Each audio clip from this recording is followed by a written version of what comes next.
out today, and this is going to be the Indian Air Force's farewell to one of its oldest fighter jets. And of course, when it comes to this aged aircraft, which is once forming the backbone of the Indian Air Force, and they have remained in service for more than 6 decades, enduring challenges in front of the Indian Air Force. So pictures coming in live from the Chandigarh Air Base, and we have also reached, in fact, when it comes to the Chandigarh Air Base, where Rishabh is going to be connected with us, because I believe, Rishabh, you've been speaking to multiple people over there as the pictures that are now coming in of this show that seems to be currently underway. Raksha Mantri Rajnath Singh can be spotted, and what all is happening over there as we stay put with those live pictures.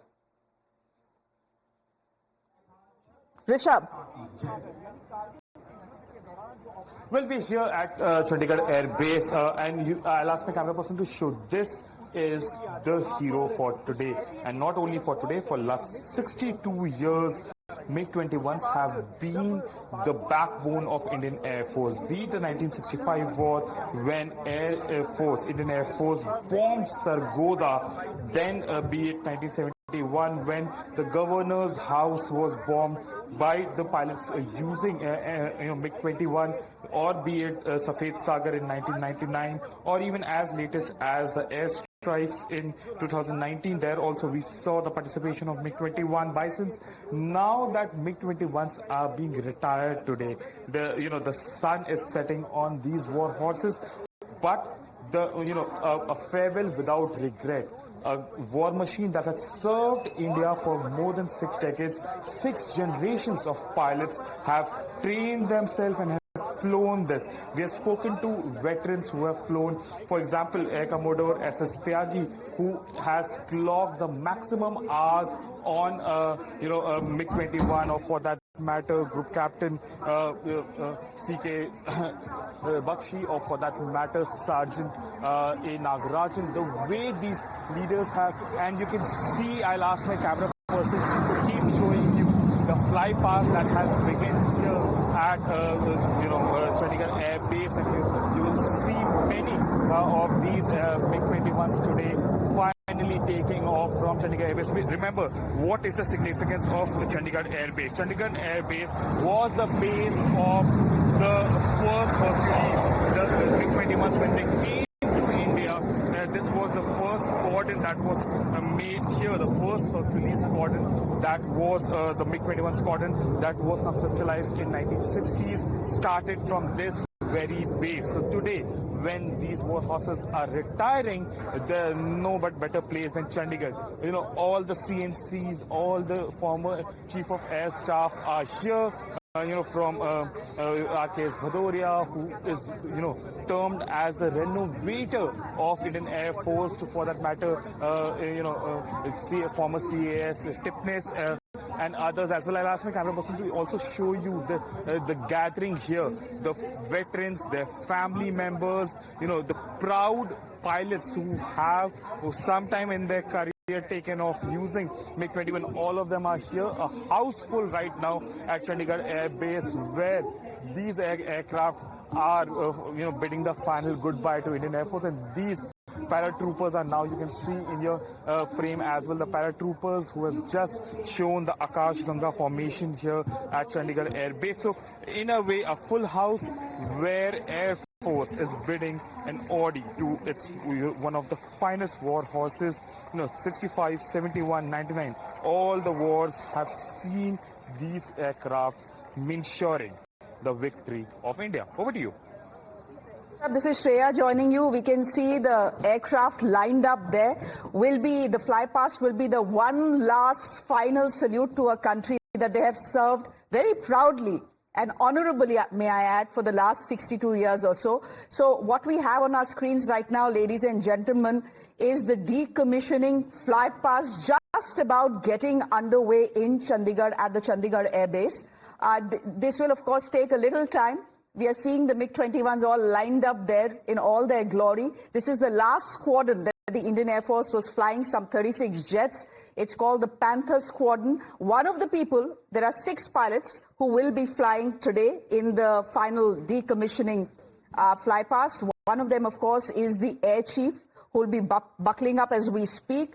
We also will have the commanding officer, Rishabh, of the Panther Squadron, who will be flying. And very importantly, all eyes on one young pilot, Squadron Leader Priya Sharma, who will be flying into history today, becoming, I think, only she's the 7th fighter pilot, woman fighter pilot in the Indian Air Force.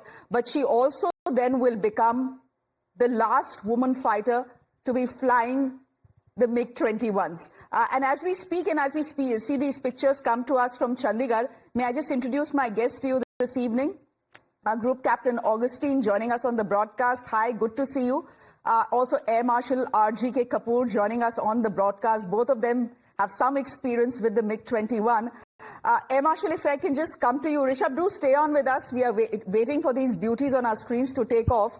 Also taking a look at the pictures that are coming to us from Chandigarh. Just by the way, Chandigarh is the place, Chandigarh Air Force Base is the place where the MiG-21s were first inducted some 62 years ago. So only fitting that their final fly past should happen from this airbase. So gentlemen, as we see these pictures on our screens, Air Marshal R.G.K. Kapoor, can I ask you, when you see today's ceremony, what is it that you feel, what is it that the Air Force feels? We know that when the MiG-21s were inducted into the Indian Air Force, way back in 1962, they were cutting edge, but they were never meant to fly for 60 years.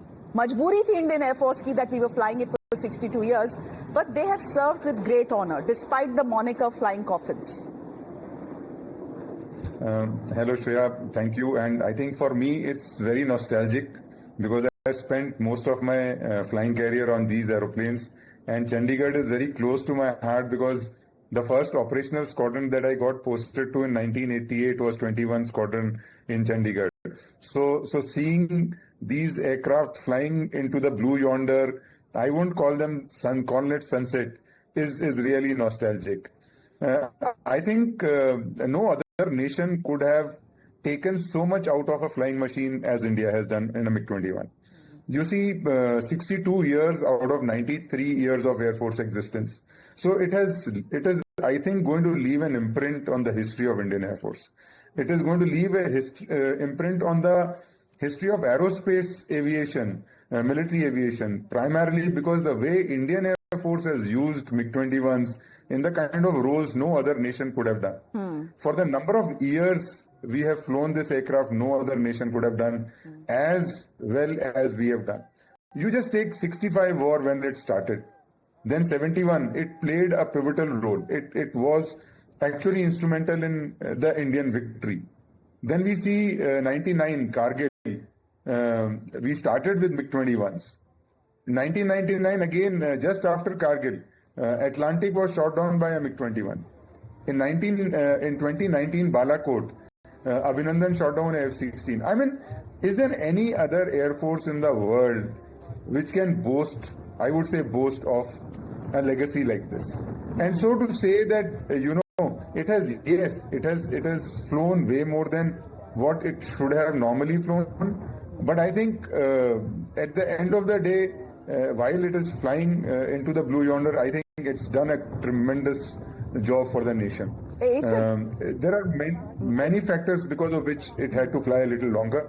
But I think today is a day to celebrate and not to, question why. There are many other occasions to do. Yes, and the reason why it had to fly for 60 years was simply this. It was the backbone of the Indian Air Force for 6 decades. It was never meant to be like that, but we just couldn't procure enough aircraft. Also our indigenous aircraft, Tejas, well, it took a lot of time. Thankfully, yesterday there is a new deal that has been signed where we'll be, inducting 97 more Tejas. But let's see when they come. The HAL has a history of delaying all orders, something on record and something that the Air Chief has expressed a lot of frustration with openly.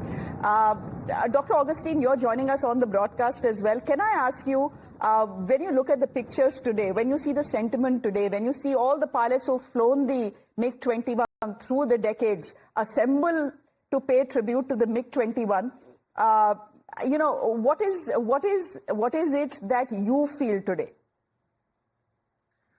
Thank you, Shreya. Good to see you after a long time. And you got two ex-commanding officers of MiG-21, and we commanded those MiG-21s which were a vintage in MiG-21 itself, that is the Type 77. So it's extremely nostalgic for me. And, when I got married and I told Varsha, you'll always be my second love. My first love was always MiG-21.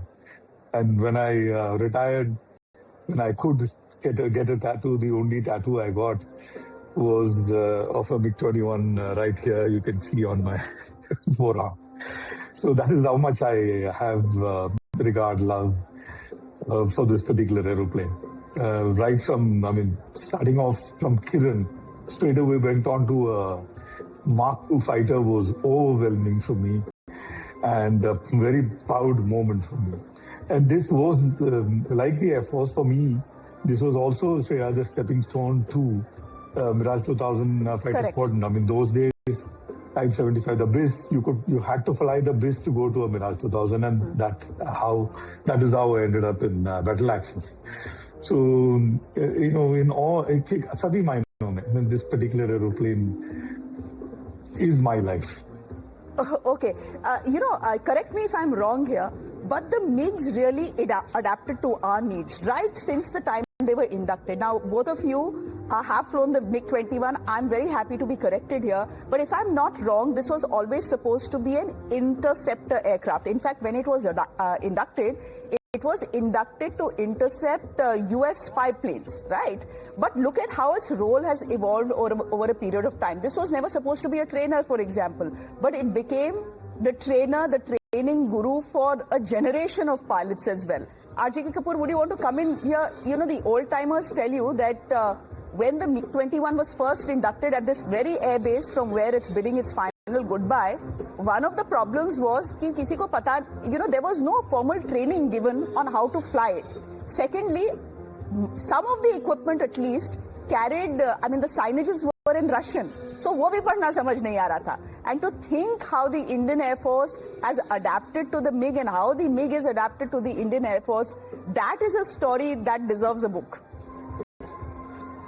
Absolutely, Shreya. You couldn't have said it better than what you have said. You have expressed, I think, every MiG-21 pilot sentiments. It was supposed to be an interceptor which would get airborne very, very rapidly, climb to about 30,000-40,000 feet, shoot down enemy fighter or transport or whichever aircraft, and quickly come back and land. It was not supposed to fly for hours. It was not supposed to fly multi-role missions. But, necessity is the mother of all inventions.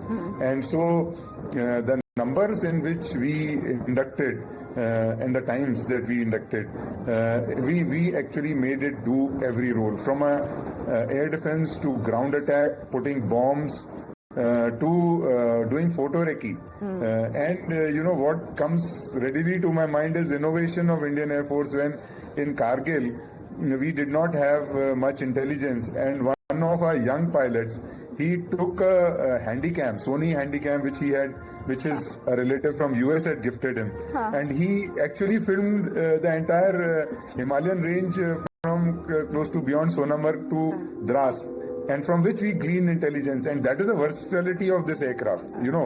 Everything people could imagine we did, and so. Yes, when I joined MiG-21s, there were still some of it, cockpit markings were in Russian. But as they went through overalls in HAL, we changed over to English. And slowly it became quite easy for us. And in the initial bit, the pilot notes also, we had to translate into, and it was literal translation from Russian to English. You can't imagine understanding that. But those were the challenges. And those were the days as well. Air Marshal Kapoor, give me a moment. Let's just cut across to the ceremony live in Chandigarh and hear what is happening there.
Gentlemen, these pictures that are coming to us on your screens, coming to us from the Chandigarh Air Base, where the decommissioning fly past of the MiG-21s, the iconic, the legendary MiG-21s, will be getting underway.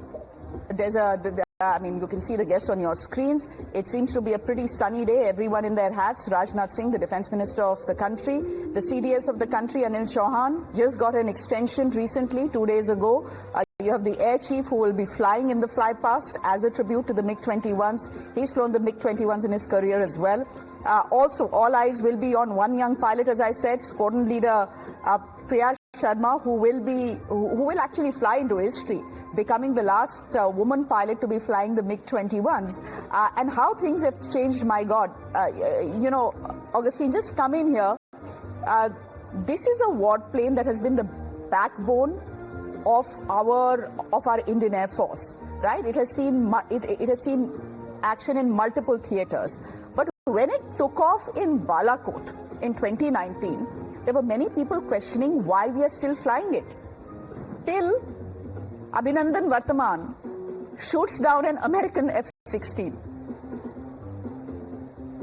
Shreya, we have the history of shooting down American planes of Pakistan using MiG-21 for some time now. In 1971, if you remember, we shot down F-104 Starfighter. We shot down, I think, one C-130 and F-6 Chinese fighters. Even in the Korean War, maximum number of American fighters have been shot down by MiG-21 flown by the Korean pilots. So MiG-21 has the habit of shooting down more American fighters than American fighters shooting down a MiG. That is the versatility of this particular aeroplane. I mean, this is the only aeroplane, a fighter aeroplane which has a blown flap. The flap that when it comes to land, you will zoom in. The flap that you see is actually a physical flap, and there is also a jet flap. The air is getting blown on top of that. Since you talked about Russian, it is in Russian called FPS, Strova Prograncinova Sloya. Even today, Shreya, when I look at P, I tend to read it as R because in Russian, P is R. So like you rightly said, that much is the kind of information that the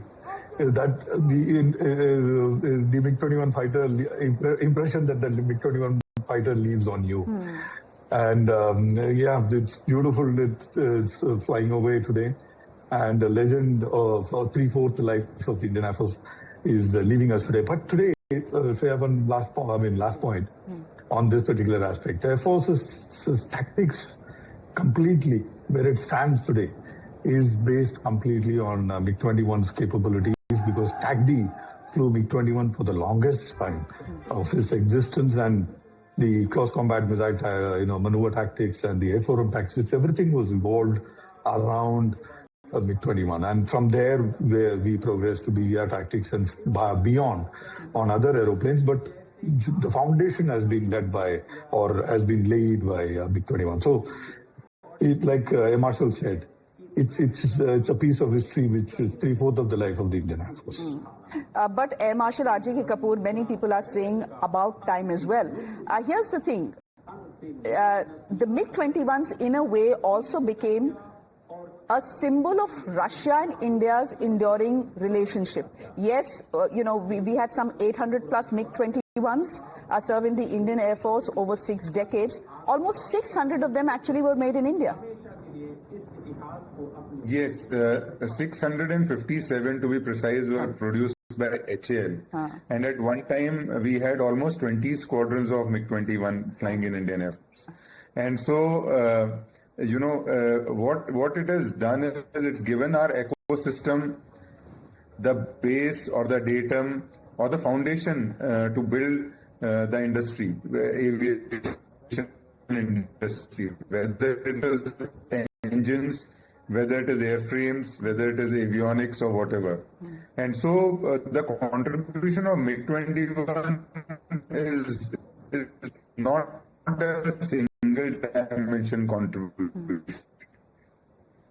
It's a multi-dimension military industrial ecosystem of to the world of an enduring partnership between India and USSR and then Russia, where we continue to evolve from Type 77, which was a very basic fighter, to the Bison, which was armed with a great radar and beyond visual range missiles.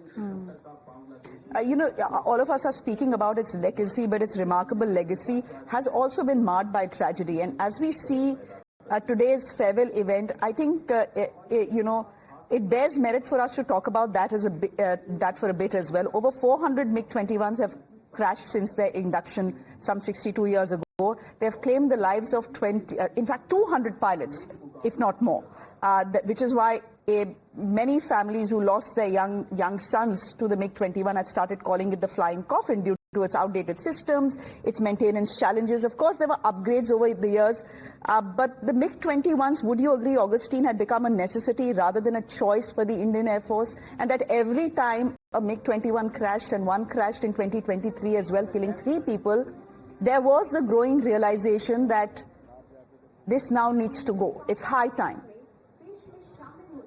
Yeah, you couldn't have said it better, Shreya. In my course, I think, bore the brunt. We lost a lot of my course. I mean, I lost a lot of my course mates and my squadron mates in my squadron as well as my course. Picked up my friends in plastic bags. So those are certain indelible, scars that I carry to my, deathbed.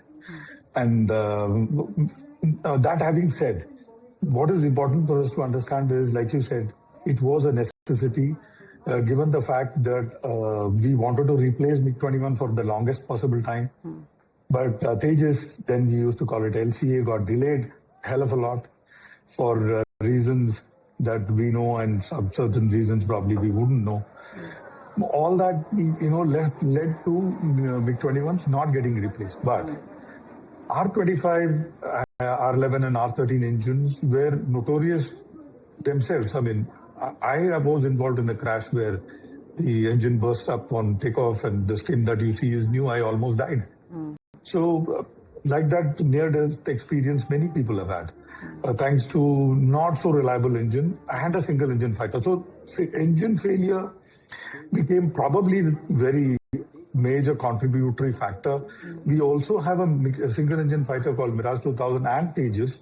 They are not involved there are not very many engine failures in these 2 aircraft. So engine reliability also contributed. So it won't be correct to just blame it on a particular aeroplane. That particular aeroplane carried a power plant which was very good, and at the same time slightly less on reliability. That given, it served us better than probably any other fighter served any other country. I mean, I say it with pride. You take any air force in the world, can any air force boast of a single fighter, push them to that kind of a standing that Indian Air Force has today in the world? I don't think so. So that much of credit we need to give it to this particular aeroplane. She has given us, like Sir said, everything, all-round development of not only the Air Force, of the country.